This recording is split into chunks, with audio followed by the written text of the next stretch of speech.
With that all said, Dan, I'll hand it over to you. Thank you. Thank you, Carson. Welcome to the Utah Missing Middle Housing webinar. It's called Practical Help for Local Governments. And by practical help, we mean actionable steps that you can take right now to increase the availability and diversity of housing in your community. The Utah Missing Middle Housing Toolkit is a product of state, regional, and local collaboration. It was made possible with funding through the Office of the Property Rights Ombudsman.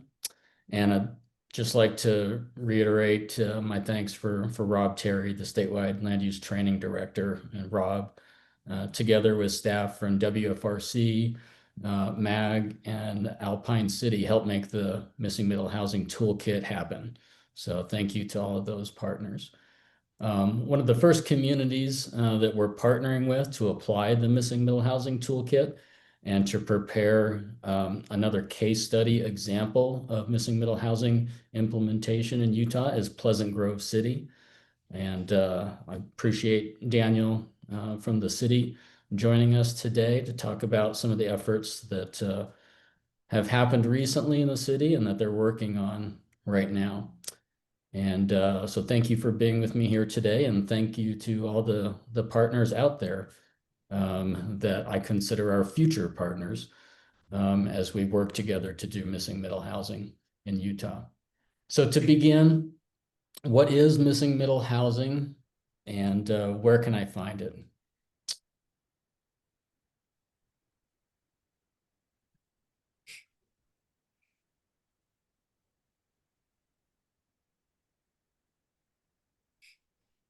Since embarking on the toolkit, I've developed a little bit of a nose for missing middle housing. Everywhere I go, I start seeing it. I was in Denver a couple weeks ago, driving through town, and block after block after block, I was observing missing middle housing intermixed with single family housing throughout the east side of Denver there. I've put a couple pictures on the screen here of some newer examples, but there were examples of missing middle housing that appeared that it had been developed in every era of the development of that city.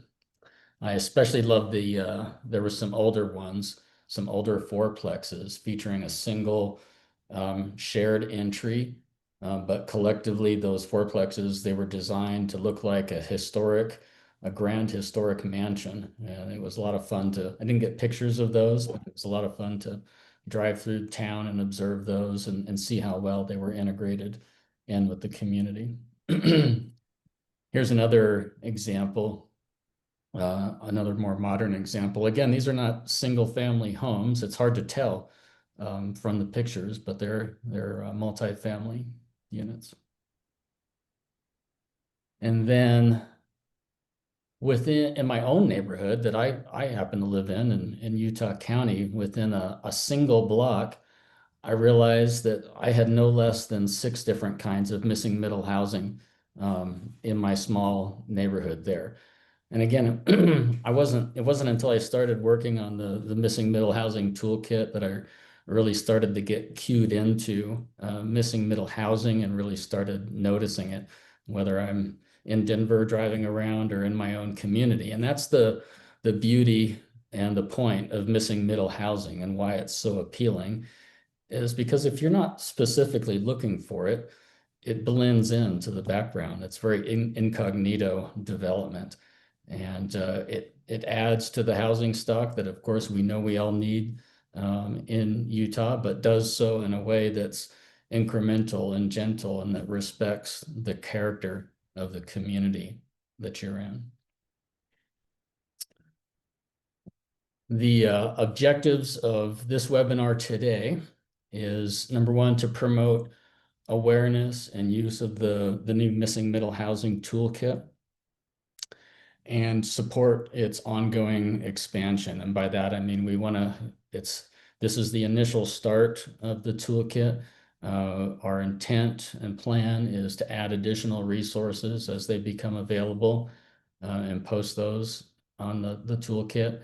and also to perform case studies and to report on those and really show, in addition to all this technical information, show specific examples in Utah of communities planning, addressing challenges, and implementing missing middle housing within their communities.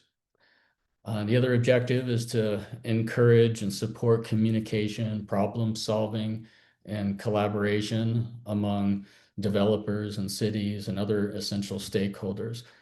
Missing middle housing is not it's not one entity or one partner that can get them done. It requires everyone coming to the table and with their respective piece of the puzzle to make it work.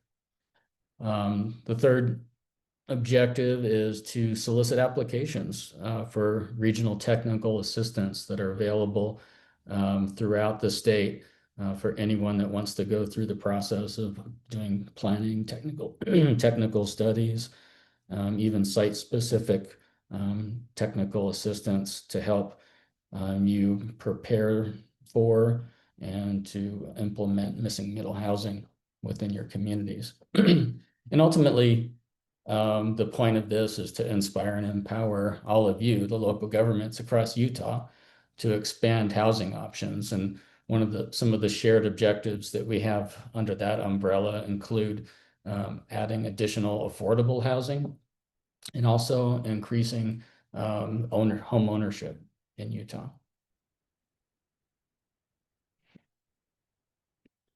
So I'm going to switch gears here for just a sec. And pardon me.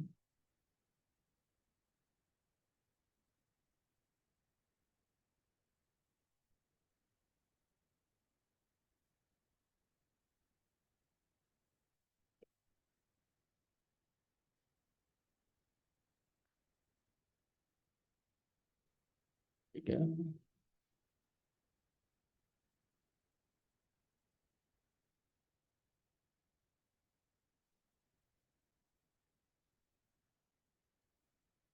Can everyone see the toolkit now? Okay.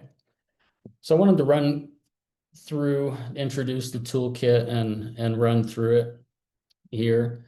The information's easy to access. There's a menu on the left side of the screen.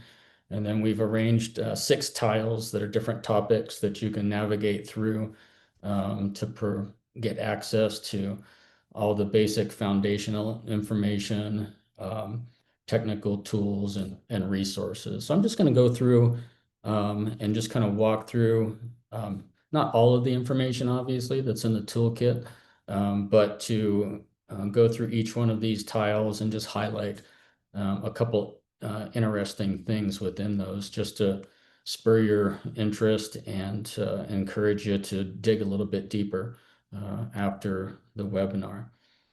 First, I just wanted to take 2 minutes and play Governor Cox's introduction. Hi, I'm Governor Spencer Cox. As governor, one of my #1 priorities is ensuring there is sufficient housing for all Utah residents. Across neighborhoods and income levels, families are feeling the pressure of rising costs, limited options, and the challenge of finding a home that fits both their needs and their budget. Decades ago, development in our state included a wide mix of housing types, including duplexes, triplexes, fourplexes, courtyard apartments, cottage clusters, and other small-scale multifamily homes that fit naturally into traditional single-family residential areas. These designs offer more options for young professionals, growing families, older adults looking to downsize, and everyone in between. This kind of housing fills the gap between single-family homes and large apartment buildings, often referred to as the missing middle. Today, I'm proud to introduce the state's first Missing Middle Housing Toolkit, a resource collaboratively designed by staff from state, regional, and local agencies to help local communities bridge the gap in housing supply by supporting the growth of diverse, attainable, and neighborhood-friendly housing options. The Missing Middle Housing Toolkit provides a clear roadmap for residents, planners, developers, elected officials, and local agency staff to understand how we can reintroduce and enhance these housing types in a thoughtful, equitable, and local community-led way. We know that no single solution will solve our housing challenges. And this toolkit is one piece of a broader strategy that includes affordability, sustainability, and community voices at the center. It's about making room, literally and figuratively, for Utahns to live, work, and raise a family in our great state. I invite you to use this tool, provide feedback on its functionality, and help us continually improve it as a resource to support your planning and development efforts. Together, we can ensure that missing middle no longer means missing opportunities. Thank you. Thank you, Governor Cox. For the next tile that you see here, what is missing middle housing? If you're not familiar with missing middle housing, or you just want to get a foundation of information, this is the perfect place to start. There's a detailed description and graphical representations of all the different missing middle housing product types on here, some benefits of those, places where it's good to locate missing middle housing, and a variety of information and resources, including its relationship to the Wasatch Choice Vision Centers types. Within this, I just wanted to highlight this resource here. One of the things that I like about this is it does provide some graphical examples of missing middle housing that already exists in the state of Utah. So you can see examples along the Wasatch Front and other communities throughout the area. And we'll continue to add to these within the community, within the toolkit, excuse me. The other thing that you'll see here is you'll see examples of actual graphical examples of all the different types of missing middle housing products, so you can become more familiar with the options. So I encourage you to look through that.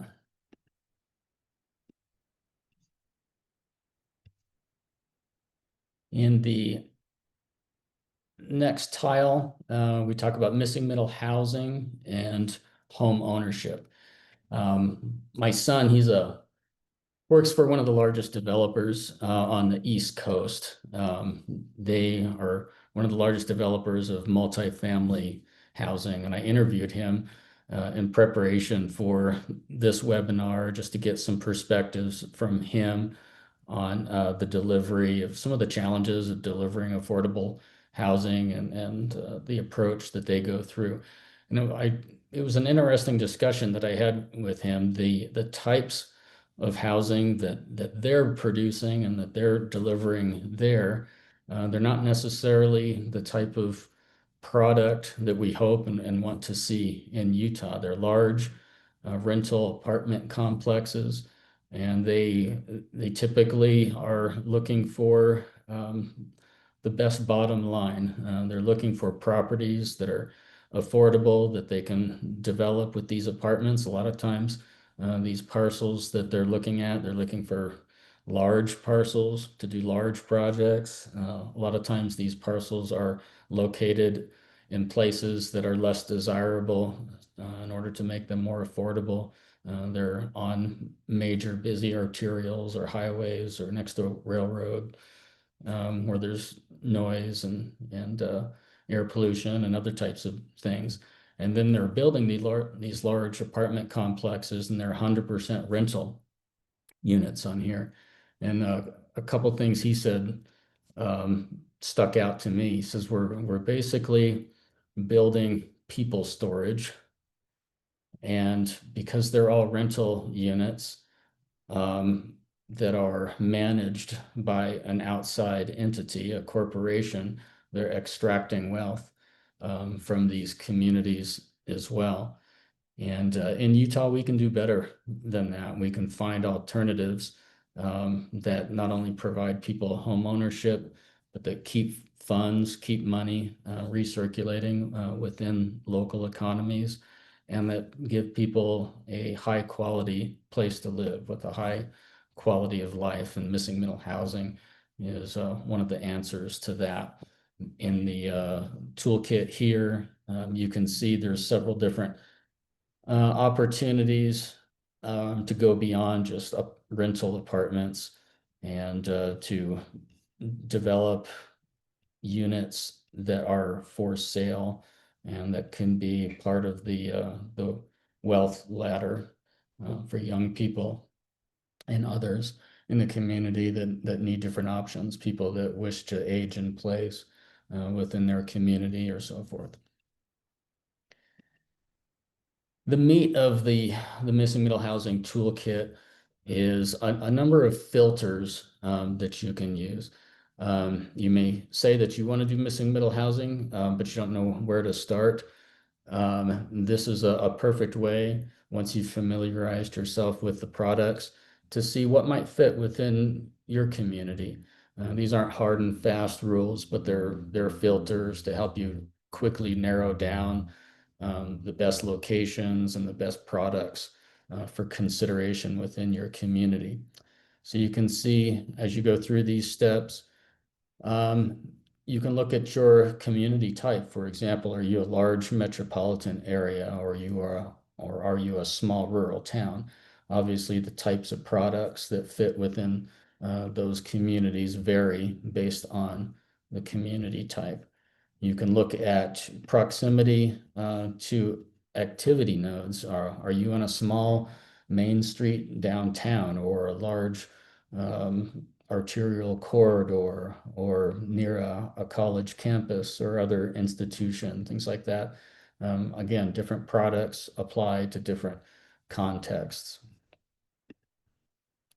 You can look at the Wasatch Choice Vision, which has 4 different center types, and which products apply in those areas. As part of this, we encourage you to visit, if you haven't, the Wasatch Choice Vision website. There's a host of additional resources and renderings and other examples of missing middle housing incorporated into the fabric of the community there. So there's more resources even outside of the missing middle housing toolkit. Look at the development pattern in your community. Is it a central neighborhood with a regular street grid, or on the other end of the spectrum, is it a suburban neighborhood? Missing middle housing fits in all contexts, but there's certain types that are more appropriate. You might find an accessory dwelling unit might be more appropriate in a suburban neighborhood versus a medium rise condos or something of that nature that would be more fitting in a central neighborhood.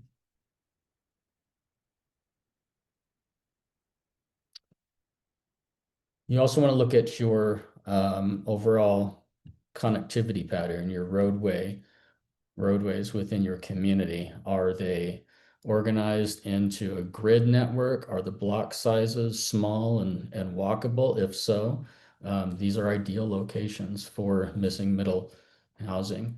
You can still have them in other areas that have larger blocks, or even areas that don't have the grid. Again, it's just the different types of products that are most applicable. There's some interesting tools that we have here on the website as well. You can actually enter in some of these different types of neighborhood characteristics, and it will give you instantly some specific products that you might want to consider. And again, some more examples of missing middle housing in Utah.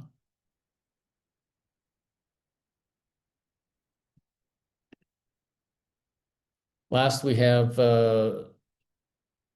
some resources for implementation here once you've gone through all those steps. One of the things that I really like here that I'll just highlight is on the test fitting opportunity sites.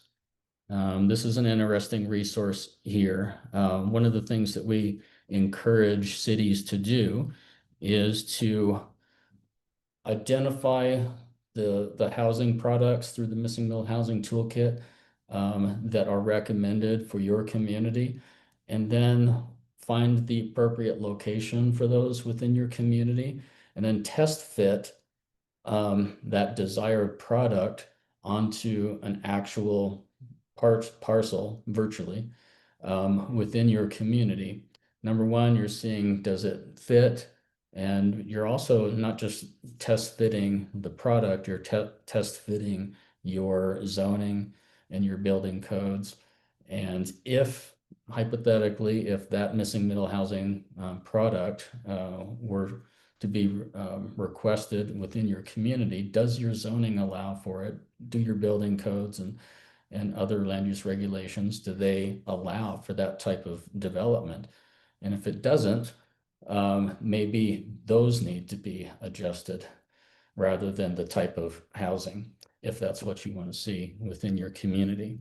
So this resource here provides some guidance and direction on how to test fit the product and test fit your zoning and building codes to see if it fits within your community and what might need to be done in order to make it fit. So that's a brief overview of the toolkit. We do have at the end a library of all the different downloads and tools and things like that that you can explore and go through. Some of the downloads they're prepackaged information. So if you're handing information out to city council members or part of a public engagement meeting or something like that, you have something on hand that all you have to do is just hit print on. And then, of course, we have a contact form if you'd like more information about the Missing Middle Housing Toolkit or have questions or would like to contribute additional content to that. So that's a basic overview of this site. Let me, pardon me.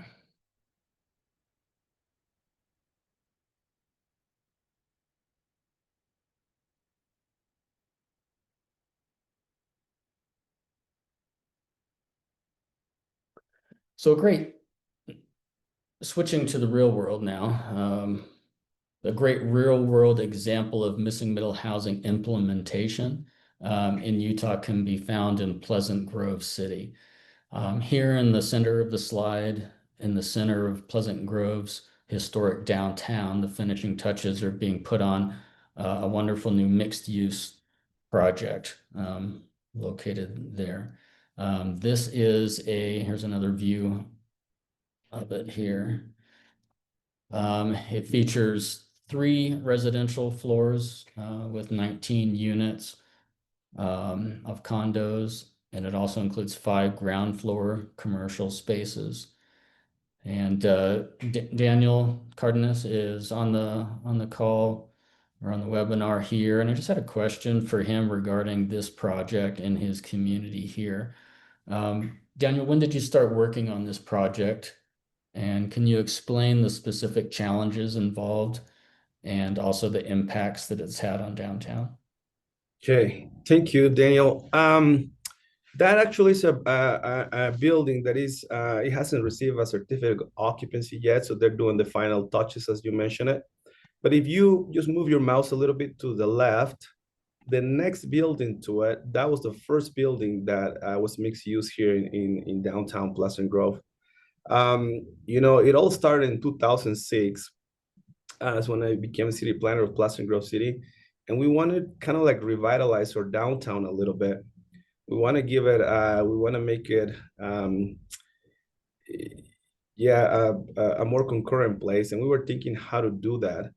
At that time, I had a planning commissioner that used to come with me to all the APA meetings, all the APA conferences. So it was important that I take all my planning commissioners to those conferences, and he got the idea right there. He got the idea. Once he stopped being in the planning commission, he met with us, and then we started working on an ordinance that will allow something like that, because that wasn't permitted in 2016, pardon. So in 2016, we created an ordinance that will allow. We have to work with the city council, with the planning commission, and we come up with a ratio that says for every 1,000 square feet of commercial uses, you can have 3 residential units. That was the genesis of this project. And the first project was the one to the left, the one that you show, 47 Main. That has a total of 6 units, but 2,000 square feet of commercial uses. The occupancy was immediately, like people were like trying to get to live there and take advantage of what our downtown used to provide or provides. And it was successful. That was kind of like the incubator for all of this. Then the developer, previous planning commissioner, decided to now do something bigger. And that's how that new building came to be. Of course, there were many challenges. There were many questions. We have to be flexible with our code. We have to do a couple of code amendments. For example, the maximum height that was permitted in that area was only 2 stories. So we have to increase it to 4 stories. We have to work with the developer. We need to make sure that whatever was going to be put right there met the design standards of our downtown. We have some specific design standards. We want to look for the architecture is 20 of turn of the 20th century. That's the motto that we had. So we had to work together with the developer and make sure that whatever he was going to provide or whatever he was going to propose met the requirements. I think it was key to work with the developer, with the builder on exactly what was the vision of it. As this project is getting certificate of occupancy, there's already a line of people trying to move in there. So it was a success. And we have right now, again, 6,000 square feet of retail in there. It's 5 units, 5 commercial units at the bottom, but the total is 5,000 square feet, 6,000 square feet of retail. I think at the beginning when the building was being constructed, of course, it looks like a mess. Nobody wants to see a big mess in the middle of the downtown. But as the buildings start getting dressed up, we have received compliments and from the residents, and they appreciate the type of revitalization we're doing with our downtown. So it's important to mention that this missing middle housing is part of revitalizing some areas as well. It kind of helps a little bit in that regards. The developer now it's seeing the success of what this is bringing. I already purchased 4 more properties on Main Street. My Main Street goes all the way from State Street to Center Street. So we will try to replicate that. Now, one thing that we need to be aware of this is that there's a little bit of patience on this project, because when we draft the ordinance was 2016, so it was 9 years ago. 9 years ago, and we're seeing the fruits of that work that was done around that time. So we lay out the groundwork and the framework for this project, and it doesn't just immediately happen. It needs to get track. It needs to get track. Like I said, right now we have those 2 buildings, and probably eventually we're gonna have 5 or 6 more of those buildings. The beauty of this is that as these buildings are being developed, not just the residents, but also the neighbors are catching an eye on this and thinking, well, this is a product that works well. And we're trying to, right now, working with MAC to come up with a plan that can help us get there. There's a question right there, Daniel. It says, what is the price that, I don't know if you want to answer questions right now, we can answer them later. Yeah, we can answer some of the questions now. We're good. It says, what is the price? You know what? I think the one on the left, that one's rental units. This new one, this is a condominium plat. So as like I say, as they're working with the certificate of occupancy, I think they did the commercial first and they're now finishing the residential. I don't have the numbers, but as soon as I have them, I can totally share them with you guys in regards to the. Drew mentioned to me, he's the developer of this site, that I think on the main building, the larger one, he was in about $6 million on that project, and it got appraised, at the end of construction at 12 million. But this is a labor of love for that developer here. He's a small developer. He actually sold his house to generate funds, to help get this project going, and he's really passionate about it. And what you maybe don't see, at this scale here is the level of historical detail, that he's incorporated into the design of the project. It's got a lot of historical type woodwork, for example, and lighting and materials, that really complement the historic area around it. So it was by no means a cheap building, to plan for and to develop, but the impact of those small design choices really made it a project that was welcomed and well received within the community, as opposed to, as many I'm sure are familiar with, the resistance that often accompanies more affordable or higher density apartment type buildings. Again, I want to make emphasis, Daniel, if I'm allowed, that working with the developer since the inception of the project is key. One thing is for the city to come out with a framework of rules and regulations or city code ordinances that say this is what we want versus what the developer can provide. I think it's important that we try to meet on the middle, or the project is not going to work. One thing that I'm seeing across the state is that cities, I don't want to say that we're not flexible, but sometimes we have a vision and is either that or the highway.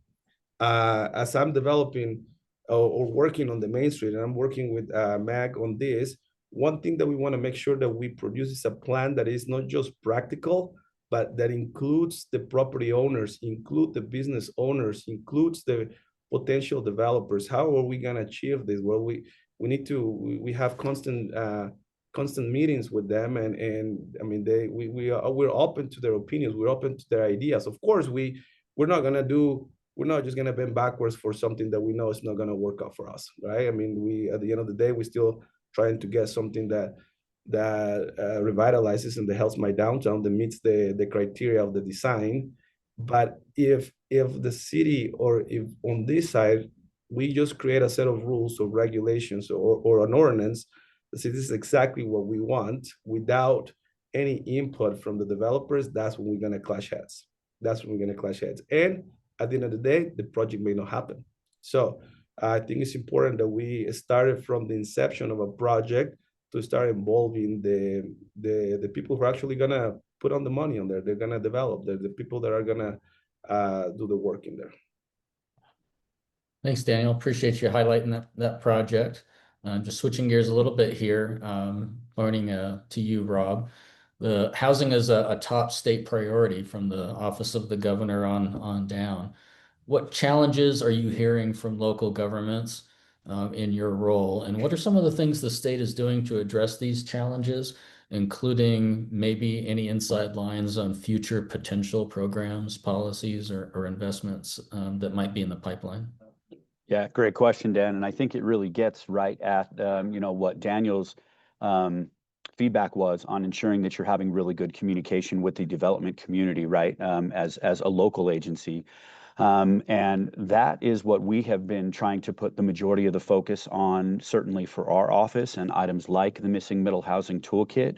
The intent there is to try to make sure that we are providing the real technical supports and tools that can help local agencies, can help community members, can help planning commissioners, city council members, and the development community be able to have this collaborative type of space where they can learn about additional items and hopefully be able to come to the table and have more discussions about the type of needs that each community has, because missing middle is such a huge spectrum of development types that can deliver some type of affordability, some type of housing product that's going to come along with it.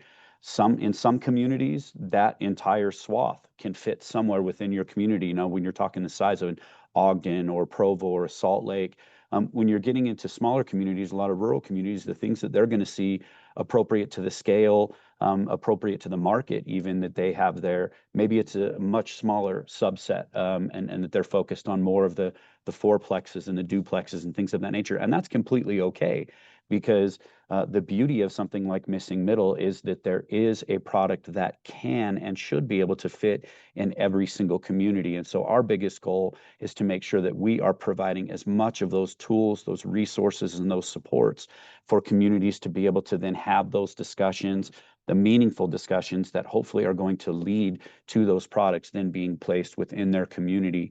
You know, and it's something that we always want to be really careful of. We don't ever want to go into a community and say, you should do this, you shall do that, you must do this. It's always, here's some great options and some things to choose from that can help your community be what you want it to continue to be, improve in areas that you want to see improvement. And we just want to make sure that they have the tools and the resources to be able to have those discussions and then see those products in real time within their community. And as you said, it is absolutely a priority, you know, for the state, and just the affordability crisis. I mean, that's really the only term that can go with it there.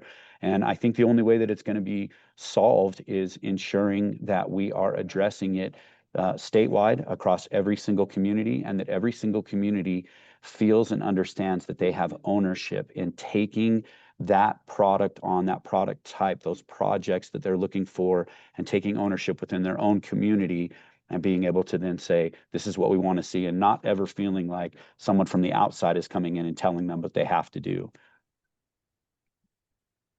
Great, thanks, Rob. Appreciate it. So next steps for you as local governments, after you've reviewed the Missing Middle Housing Toolkit, after you've maybe experimented test fitting some of these within your communities and identifying any potential issues that you might have. What we are doing is soliciting applications from local governments throughout the state. We have a suite of different technical assistance programs in the MAG region.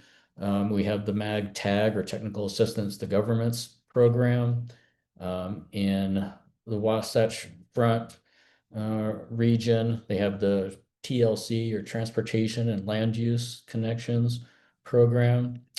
And UDOT, for the remainder of the state, has the transportation planning, the Technical Planning Assistance, TPA program. So no matter where you are in the state, no matter what type of size of community that you are, there's resources available.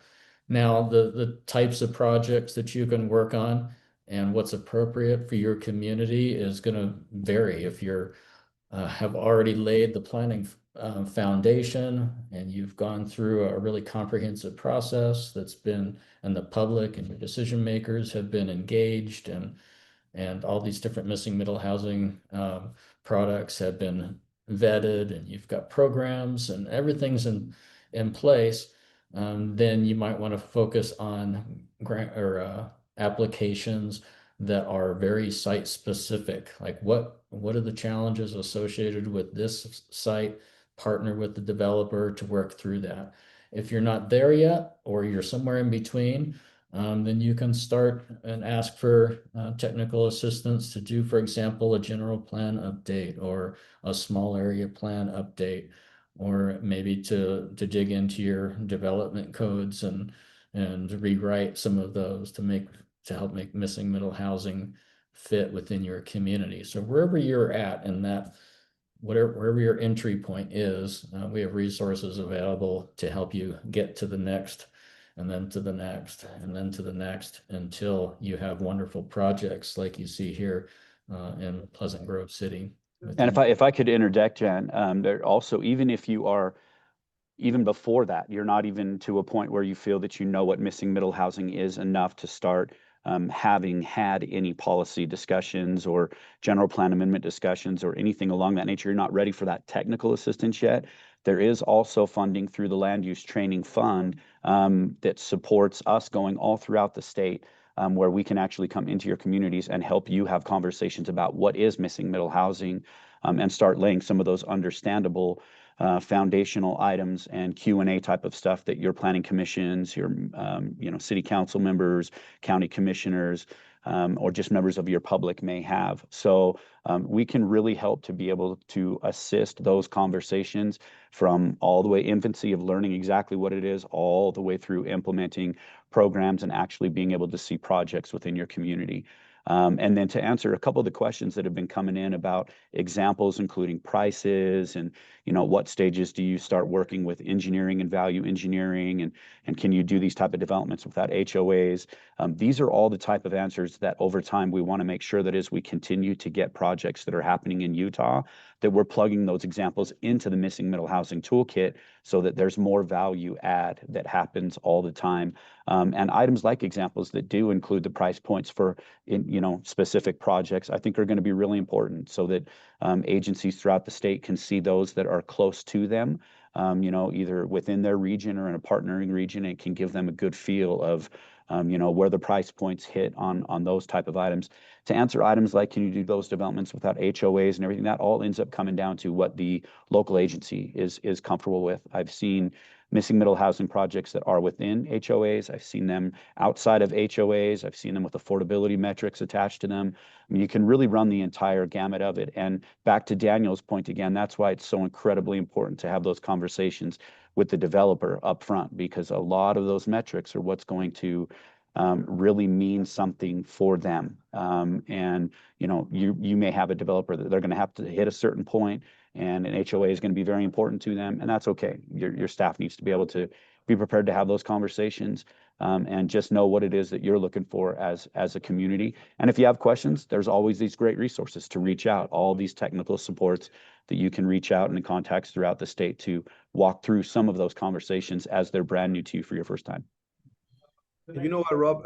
As I was explaining the project with Blossom Grove, this will be a great case study.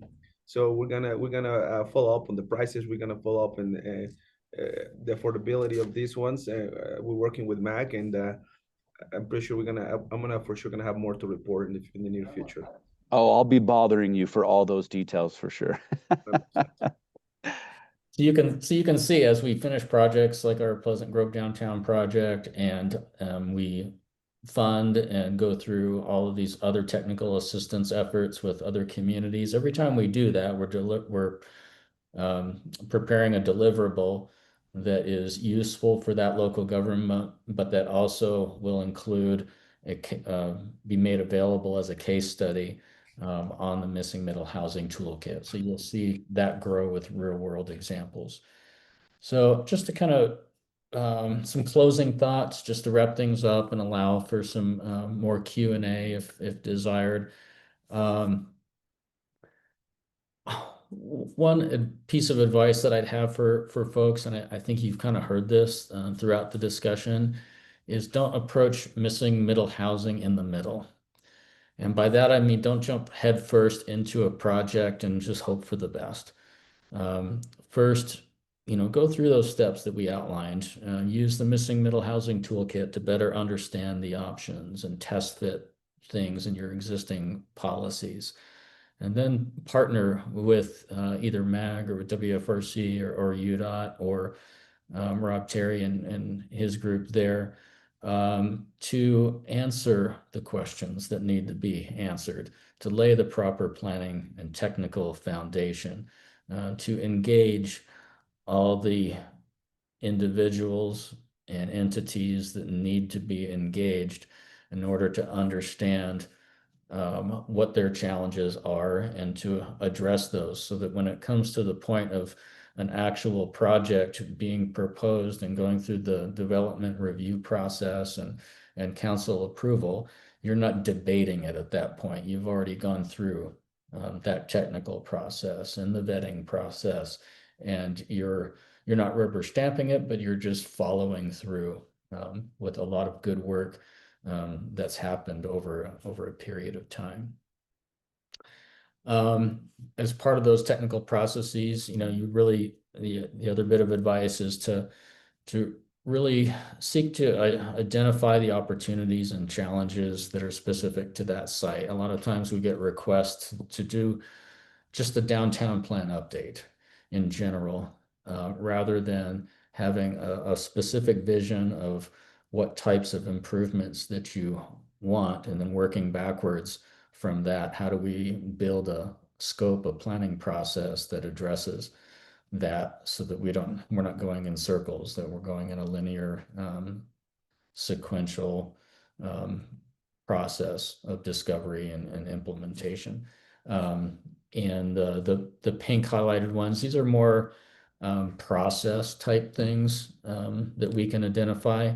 Maybe there's inefficiencies in the process, or other challenges that need to be addressed at more of a process related and decision making level. In blue, there's maybe some more project specific challenges that you've had. I've done infill and redevelopment incentives for some projects before, where I had a development site that required some structural engineering and some site planning and so forth, in order for them to determine if the redevelopment of that site would pencil out economically, and to prepare the information that the planning commission needed to review the proposal for that site. And the last thing I'll mention here is just that success, when you think about missing middle housing, think about it as more than just a housing project. Think about it in terms of the overall context and function and livability of your community. And in that regard, it means it's more than just adding housing. There are other complementary investments that bring additional resources and additional partners into your project to help make it more appealing, both from a community perspective and from a financing perspective and from a marketing perspective for that. So if you're wanting additional missing middle housing, why not add additional parks that are accessible to people in those areas, and active transportation facilities connecting to schools and to trails and things like that. All these different types of things that make a good project great in the eyes of the community and the residents. So there's a lot more that could be said, but those are some, in summary, just some key points. Again, we do have these technical programs that are available to you. We encourage you to look at those and to contact us for additional information, or to ask questions on how it all works. And we've got a few minutes left, and wanted to open it up for any additional questions that folks had. So thank you in advance for your time, and for any questions that you might have. Thanks, Dan. And we've got a couple questions in the chat room. Feel free to add them in the Q&A box as well. There's a few questions about pricing, recognizing that missing middle is a form, not necessarily like the entire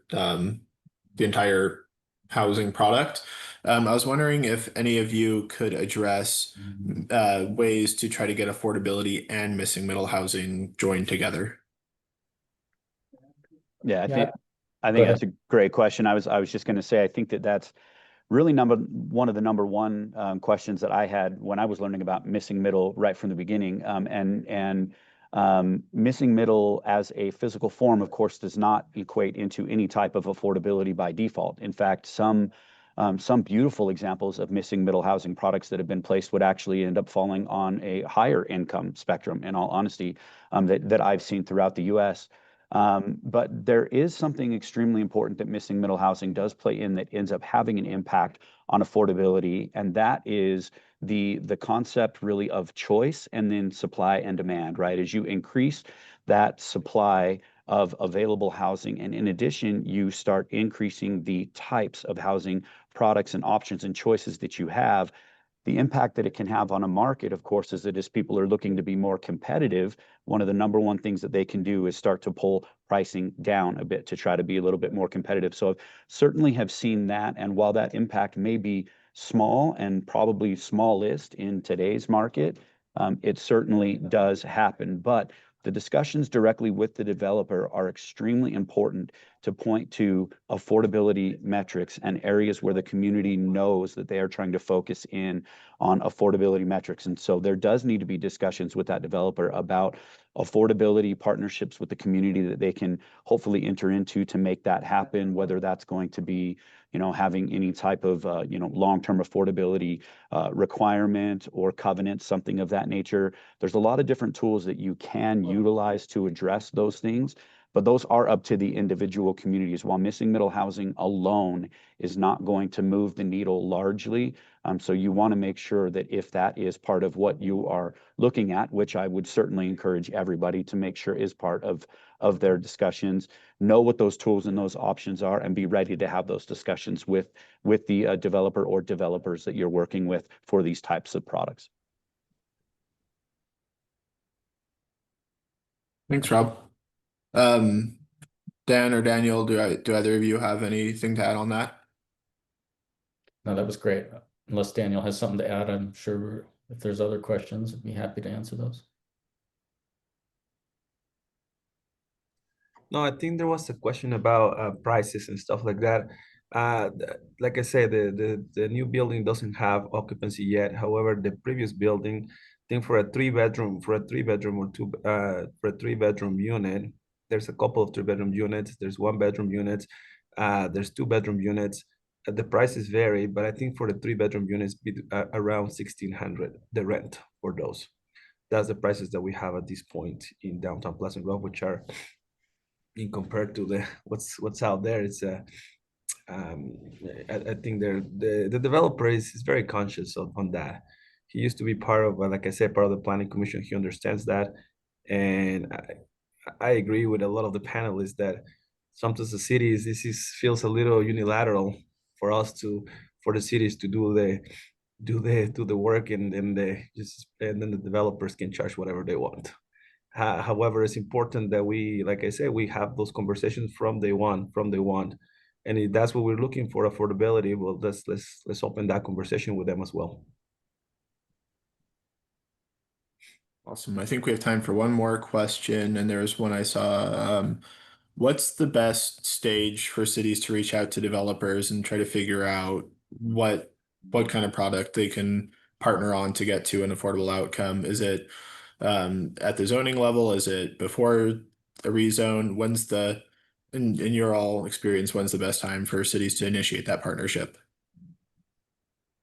I would advocate for the early scoping of the project. I think if anytime that you're intending to engage either a developer or a key stakeholder as during the process, in other words, you're just informing them after you've already scoped it and after you're already in the process, I think there's little that they can contribute, or a limited amount that they can contribute at that time. But if they're part of the scoping of the project and saying, look, these are our challenges to developing and delivering products that you want as a city, and these are the specific things that you can do to help reduce the cost and the time and other things associated with that product to get it to market.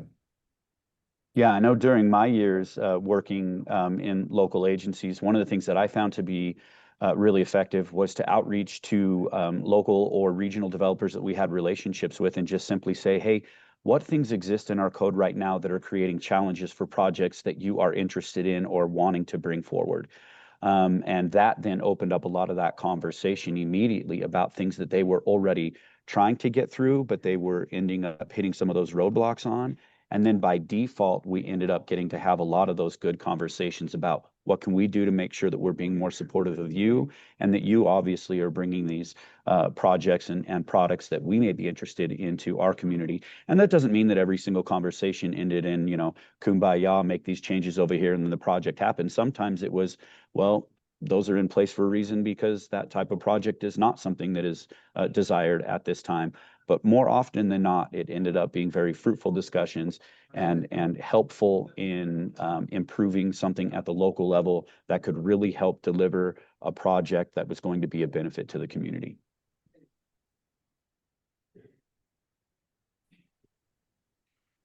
Carson, I received a couple questions on my email immediately. And maybe if I read them and if I answer, I don't know if I'm allowed to do something like that. Maybe it will be beneficial for everybody.